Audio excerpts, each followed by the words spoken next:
네, 여러분 반갑습니다.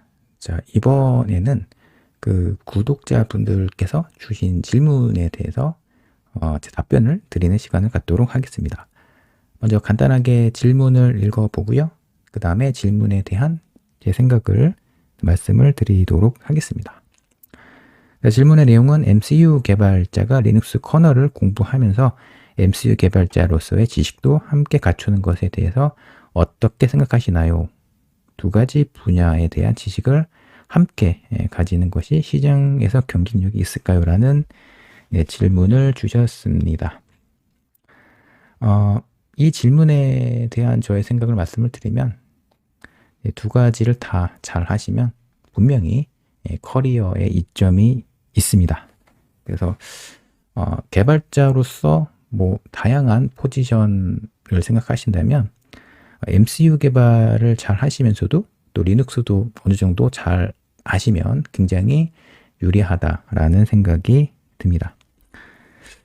뭐 여러 예시를 들어서 좀 말씀을 좀 드릴 수도 있는데요. 예를 들어서 어떤 그 야구 선수가 있는데 야구 선수가 나는 지명 타자밖에 할 수가 없고 수비는 할 수 없는 그런 선수가 있는 반면에 어떤 선수는 뭐 타격도 하면서 뭐 여러 2루수나 3루수 뭐 6루수까지 수비를 할 수 있는 그런 선수가 있다고 치면은 그러면 비슷한 실력이면은 아마도 두 번째 타입의 선수가 더 인기가 있을 것입니다. 그래서 제품 개발 관점으로 보게 되면은 다양한 경험이 있는 그런 개발자를 더 소원하는데요. 물론 MCU 개발과 관련된 역량을 갖추고 있는 상태에서 리눅스와 관련된 그런 지식을 또 갖고 있거나 잘 하시게 되면 더 인정을 받게 됩니다. 자, 그러면 제가 이렇게 말씀드리는 근거에 대해서 좀 또 이어서 이제 말씀을 드릴 텐데요. 이 말씀을 드리기 앞서서 제가 이전 영상에서 시스템 소프트웨어 분야, 국내 시스템 소프트웨어 분야는 이렇게 MCU 인베디드와 리눅스 BSP로 나눠져 있다라고 말씀을 드렸는데요. 사실 이렇게 말씀드린 이유는 여러분께 쉽게 좀 설명드리기 위해서 이렇게 딱 두 가지 분야로 나눈 건데, 근데 그 두 개의 소프트웨어 스택을 동시에 개발하시는 분도 많고요. 그리고 뭐 회사에서 MCU 인베디드 개발을 해야 되는 상황이 생기면 이 소프트웨어 스택으로 개발을 하다가 나중에 혹시라도 인베디드 리눅스 개발 기반으로 프로젝트가 진행이 되어야 된다면 그러면 뭐 그 소프트웨어 스택으로 개발을 하는 경우도 있습니다. 그렇기 때문에 이렇게 딱 잘라서 시스템 소프트웨어의 생태계는 이렇게 두 개로 나눠져 있다라고 말하긴 사실 어렵지만 크게 봤을 때는 이와 같은 분야가 있다. 이런 관점으로 설명을 드린 것입니다. 자, 그러면 MCU 펌웨어 개발자 분들이 리눅스를 잘 아시게 되면은 이제 되게 좋다라고 말씀드렸는데요. 그 근거 그리고 우리 업계의 상황에 대해서 좀 말씀을 좀 드리도록 하겠습니다. 첫 번째로는 프로젝트 요구 상황 변경과 관련된 내용인데요. 자, 이제까지 개발한 그 프로젝트에서 MCU 그리고 RTOS 기반으로 개발을 했어요. 근데 고객사가 다음 프로젝트에서는 MCU의 RTOS가 아니라 SOC 기반에서 리눅스 디바이스 드라이버를 뭐 좀 해와라. 이 기준으로 소프트웨어를 구현해 와라라고 고객사가 정해주는 경우도 있습니다. 이럴 때는 리눅스 뭐 디바이스 드라이버에 익숙하지 않더라도 배워서 프로젝트를 해야 되는 상황을 만날 수가 있습니다. 이런 상황이 일어날 수 있는 이유는 굉장히 다양한데요. 리눅스의 장점이 무엇이냐면 개발 생태계가 잘 갖춰져 있다는 점이 있습니다. 예를 들어서 여러분의 그동안 개발했던 제품에서 이제 리눅스로 바뀌게 되면은 리눅스 같은 경우는 여러 가지 표준화가 잘 되어 있거든요. 그래서 뭐 다른 업체가 개발한 디바이스 드라이버 코드를 그대로 가져와서 활용할 수 있다라고 한다든가 혹은 고객사가 뭐 다른 이제 서드 파티 업체와 함께 프로젝트를 진행을 해야 되는 그런 상황이라고 한다면 근데 그 서드 파티 업체에서 리눅스 디바이스 드라이버 기반으로 페리페럴 이제 개발한다. 이런 상황이 있을 수 있거든요. 이럴 경우에는 이제 MCU 펌웨어, 뭐 RTOS가 아니라 SoC 기반에서 디바이스 드라이버를 개발할 수도 있습니다. 그렇기 때문에 프로젝트 요구 상황이 변경될 수 있는 그런 상황도 만날 수 있기 때문에 리눅스 디바이스 드라이버와 관련된 그런 지식을 뭐 실무 스킬을 잘 갖추어 놓는 것도 도움이 된다라고 볼 수가 있습니다. 두 번째 이유는요. 그러니까 두 번째 이유는 MCU 펌웨어 개발자분들이 리눅스 디바이스 드라이버, 리눅스를 잘 아시면 줄 만한 다른 이유는요. 개발자의 커리어에 도움이 됩니다. 그러니까 A와 B 개발자가 있는데 A란 개발자는 저는 MCU 펌웨어 개발만 해왔고 다른 타입의 소프트웨어, 리눅스 디바이스 드라이버는 저는 개발을 한 적이 없고 개발을 못합니다. 이렇게 말하는 개발자랑 B라는 개발자는 나는 MCU 펌웨어를 그동안 잘 해왔는데 뭐 기본적인 리눅스 디바이스 드라이버는 뭐 설정할 수 있다, 할 수 있다. 이렇게 얘기하는 B라는 개발자, A와 B 개발자를 봤을 때 회사에서는요, B 타입의 개발자를 훨씬 더 선호합니다. 왜 그러냐면 회사에서 개발하는 다양한 그 제품의 스펙은요, 요구사항이 바뀔 수가 있거든요. 그렇기 때문에 회사에서는 B타입의 개발자를 더 선호하게 됩니다. 자, 그리고 다른 관점으로 보게 되면은, 자, A라는 개발자는 MC 펌웨어밖에 할 줄 모른다라고 얘기를 하고, B라는 개발자는 나는 MC 펌웨어를 잘 해왔지만, 리눅스 디바이스 드라이버도 기본적으로 만들 수 있다. 뭐, 기본적으로 한다. 이렇게 얘기를 하게 되면은, 애티튜드 관점으로 봤을 때, B란 개발자가 좀 더 개발자의 그 애티튜드가 좀 더 좋아 보인다. 그러니까 새로운 업무, 새로운 지식을 받아들이는 그런 게 더 능력이 뛰어나지 않나. 이런 생각을 할 수도 있거든요. 그렇기 때문에 회사에서는 더 선호를 하게 됩니다.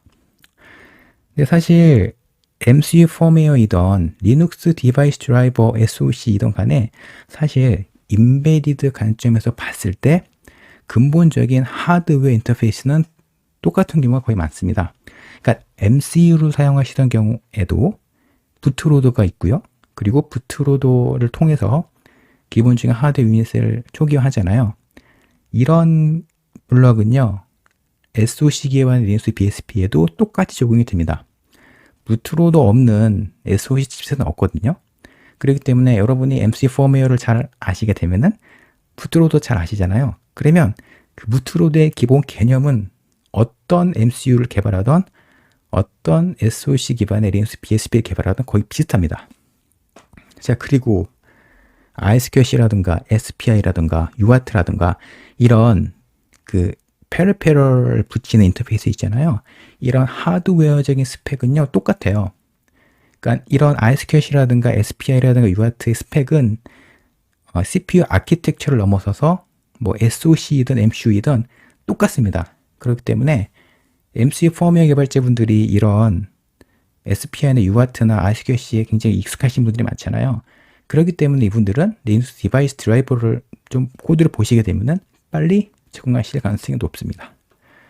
자, 그리고 실전 프로젝트를 개발하다 보면 사실 어떤 상황이 생길 수가 있냐면 그 SOC라고 그러잖아요. AP라고 부르는 AP라고 부를게요.